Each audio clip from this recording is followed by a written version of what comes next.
가끔 밖을 나가면 학교나 거리 등지에서 무리를 지어서 생활하는 사람들을 볼 수 있는데, 이렇게 자신이 속한 무리 내 사람들과 두루 친하게 지내는 사람들을 전문용어로 인싸라고 한다. 그동안 미지의 존재라 여겨졌지만 최근 이러한 인싸들에 대한 연구들이 진행됨에 따라 여러가지 놀라운 사실들이 밝혀졌는데 한번 같이 알아보도록 하자. 평범한 사람들은 주말이 되면 자신의 집안에 박혀 게임을 하거나 유튜브를 보는 등의 휴식을 하며 에너지를 충전하곤 한다. 하지만 인싸들은 반대로 주말에도 활발하게 외부 활동을 하며 돌아다니곤 하는데, 그렇다면 대체 휴식은 언제 취하는지 의아해하던 연구원들이 조사해본 결과 한 가지 충격적인 사실을 발견한다. 바로 인싸들은 이러한 외부 활동을 통해 편안함을 느끼고 오히려 에너지가 충전되고 있었다는 사실. 심지어 극심한 에너지 소모가 필요한 대화나 스킨십 같은 인간관계에서도 같은 모습을 볼 수 있었는데, 스탠피드 대학의 한 에너지공학 연구실에서는 이렇게 보통은 에너지를 소비해야 하는 일로 오히려 에너지를 얻는 인싸들의 특이한 형질을 이용한 무한동력 기관을 연구하고 있다고 한다. 마찬가지로 평범한 사람들은 이성의 앞에 서면 그대로 굳어버리기 마련이지만 인싸들은 오히려 더욱 활발하게 움직일 수 있게 된다고 한다. 특히 밤이 되면 인체에 유해한 알코올, 화합물질 등을 섭취하면서 서로를 유혹하는데, 어쩌다 마음에 맞는 개체들은 자신의 둥지에 서로를 초대하거나 거리에 있는 둥지를 대여해서 하룻밤을 보낸다. 일전엔 이틀 연속으로 같은 옷을 입고 출근하거나 등교하는 인싸들이 가끔 관측되고 했을 때는 금전사정이 어려운 개체로 추측되지만, 지속된 연구 결과 현재에 와서는 위와 같이 이성과 관련되어 있을 거라는 이유가 거의 정설로 받아들여지고 있다.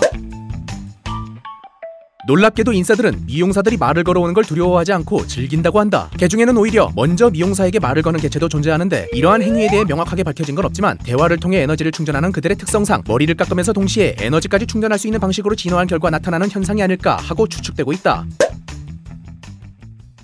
보통 사람과 여러 방면에서 다른 모습을 보이는 인싸들은 취미생활에서 역시 평범함과는 거리가 있는 모습을 보여준다. 2017년 영국의 BBD 방송국에서 실행한 설문조사에 따르면 인싸들의 취미생활은 친구들과 맛집 탐방, 영화관에서 영화 감상, 보드게임 등의 2인 이상의 인원에 어느 정도 시간 투자가 필요한 활동이 대부분이었다. 더 나아가 축구나 농구 등 스스로를 괴롭게 할 뿐인 운동이라는 행위를 취미생활로 하는 이해하지 못할 모습까지 보여 많은 사람들을 충격에 빠뜨렸다. 이렇듯 인싸들의 생활을 엿봤을 때 외향적이고 밖을 놀러다니기 좋아하는 특성 탓에 시험 성적이 좋게 나오기는 힘들 것 같지만, 어째선지 대학교에서 평균 성적은 오히려 잘 나오는 편에 속하는데, 그 이유는 그들 사이에 도는 족보라 불리는 비밀 문서 덕분이다. 알다시피 대학의 교수들은 시험 문제를 낼 때 과거의 기출문제를 다시 내는 버릇이 있는데, 영리한 원시 인싸들이 시험 문제들을 기록하여 친한 후배 인싸들에게 넘겨주는 것으로 시작된 이 족보라는 문서다. 족보는 현재에 이르기까지 수많은 데이터를 축적한 결과 지금으로선 거의 모든 기출문제를 포함하게 되었고, 미리 대부분의 시험 문제를 알 수 있게 된 인싸들은 적은 공부 시간으로도 효율적인 점수를 얻을 수 있게 된 것이다. 인싸들은 식사를 마친 후나 모여서 얘기를 할 때 혹은 공부를 할 때도 종종 카페에 가곤 하는데, 이때도 그들의 특이한 취향을 엿볼 수 있다. 그들이 선호하는 소위 인싸 감성이라고 말하는 카페를 살펴보면 마치 공사장을 연상케 하는 허름한 인테리어이거나 혹은 실외인지 실내인지 구분이 가지 않는 등 보통 사람으로서는 공감하기 힘든 미적 감각을 가지고 있다는 걸 알 수 있다. 11월 11일은 대한민국의 법적 기념일인 농업인의 날, 즉 농업인들을 기념하는 날이다. 어째선지 인싸들은 이날 초콜릿이 묻어있는 막대기를 교환하거나 나눠주는 의미를 알 수 없는 기묘한 행동을 하곤 한다. 혹자는 이를 구애 행위, 또 누군가는 종교와 관련된 의식이라고 말하지만 아직 자세히 알려진 바는 없다.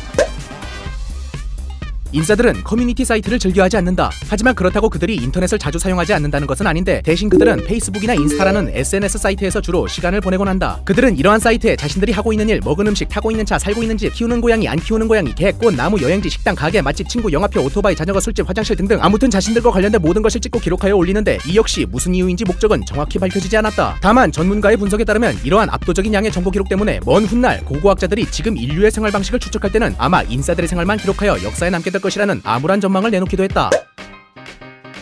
이렇듯 기묘하고 아직까지도 베일에 쌓여있는 존재를 칭하는 인싸, 이들이 왜 이런 이름으로 불리게 되었는지 그 인싸라는 단어의 어원에도 여러가지 설이 있다. 대표적으로 두 가지만 소개해보자면, 먼저 평범한 인간을 뜻하는 아웃사이더라는 단어에 대한 반대말로 인사이더라는 신조어가 생겼고, 이 인사이더라는 말을 줄여서 인싸라는 단어가 생겨나게 되었다는 추측인데, 상당히 신빙성이 있기에 꽤나 오래전부터 정설로 여겨지고 있다. 다른 하나는 최근 주목받기 시작한 가설인데, 안을 뜻하는 영어인 인과 싸다라는 단어가 합쳐져 안에 싸다